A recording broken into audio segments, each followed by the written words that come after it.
With regard to extraterrestrial beings, so creatures that have an intelligence and a will, there's not a big argument for that in the Bible. When God created everything, everything means everything. So to have a creature that has an intellect and a will would put them on the level of man, because we're the only ones who have an intellect and a will that are created. What do I mean by that? So we have an intelligence that can make deductions and come to conclusions that no other species can do.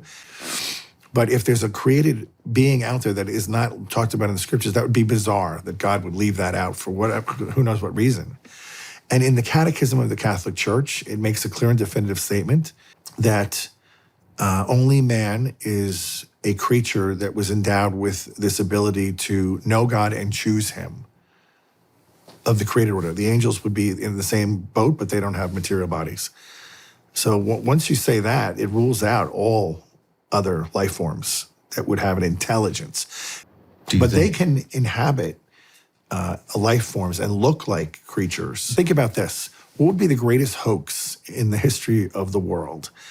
And we've been building it up for 60, 70 years with the Star Wars. False flag alien invasion. Star Trek, all this stuff. And then finally one day, the president gets on TV and says, we're about to come clean. There is another life form that we have to introduce you to. Here it is. Mm-hmm. And they can speak English and communicate. And they look weird. And they have higher intelligence. Of course they will. They're demonic. And they say, we've come from another galaxy to let you know that you're getting off course and you need to make some adjustments if you want your world to survive. And here's your big problem. Like, we're going to give you some technology to show you that you can have clean energy with all the bells and whistles. You know, oh, great, let's have that. And then they drop this in. And by the way, there's many other ways to God, not just in the religions that you know. And that's the big sinker, where it gets everybody off. They're all untethered from God now.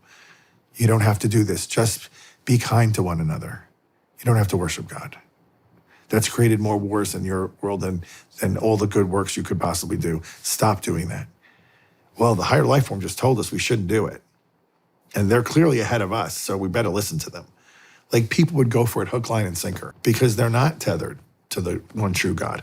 They're not getting their face in the Bible every day, studying the scriptures and learning what he really said and what is the only way to eternal life. Jesus said, I am the way, not a way.